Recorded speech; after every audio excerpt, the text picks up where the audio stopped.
साधक और महर्षि रमण का संवाद। सिद्धि नहीं, शांति ही सच्ची उपलब्धि है। साधक: गुरुदेव, क्या आत्मज्ञानी को संसार से अलग एकांत में रहना आवश्यक है? महर्षि: एकांत बाहर नहीं है, भीतर है। जिसका मन शांत है वह भीड़ में भी रहकर एकांत में है, और जिसका मन वासना में भटकता है वह हिमालय में बैठा हो फिर भी वह संसार में ही है। एकांत मन की दशा है, कोई स्थान नहीं। वासना रहित जीवन ही सच्चा एकांत है। साधक: तो क्या निष्काम कर्म करते हुए भी आत्मज्ञानी एकांत का अनुभव करता है? महर्षि: हाँ।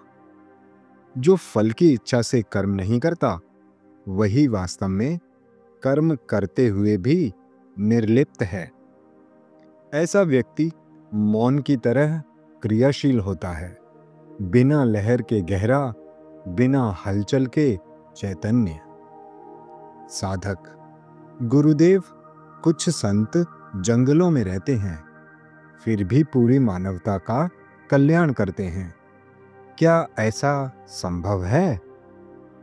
महर्षि: आत्म साक्षात्कार स्वयं ही संपूर्ण कल्याण है। एक आत्मज्ञानी का मौन ही समस्त जगत को छूता है। जैसे सूर्य को न देखकर भी उसकी किरणें सबको प्रकाश देती हैं, इसी तरह आत्मज्ञानी चाहे जंगल में हो या नगर में, उसके होने का प्रभाव सीमाओं से परे होता है। साधक: क्या सिद्धियां प्राप्त करना गलत है, जैसे टेलीपैथी, दिव्य दृष्टि, चमत्कार आदि? महर्षि: जो वस्तु तुम्हें आत्मा से दूर कर दे वह कितना भी दिव्य क्यों न लगे, अंत में दुख ही देगी। सिद्धियां मन की शक्तियां हैं, आत्मा की नहीं। आत्मा न देखने की वस्तु है न दिखाने की। वह तो मौन है, सरल है, शुद्ध है।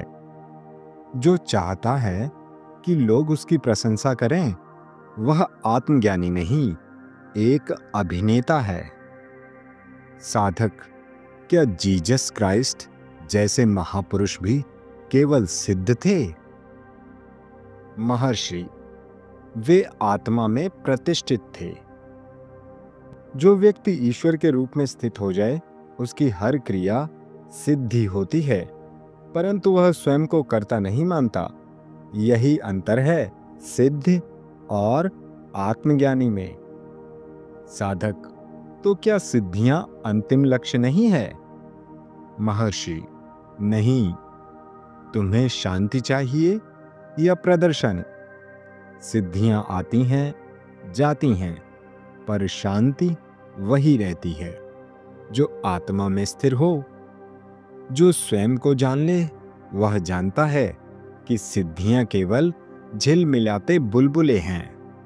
वे आकर्षक हैं पर अस्थाई हैं। सच्चा ज्ञान अनंत है, स्थिर है, मौन है। साधक: गुरुदेव, क्या आत्मा को हम अनुभव कर सकते हैं? महर्षि: तुम अभी भी आत्मा हो। जो अनुभव करता है वह आत्मा ही है। आत्मा को अनुभव नहीं किया जाता, उसे केवल भुला दिया गया है, और वह स्मरण मौन में होता है। जिस दिन मैं कौन हूं कि गहराई में उतरोगे, उस दिन शब्द नहीं केवल शांति शेष रहेगी।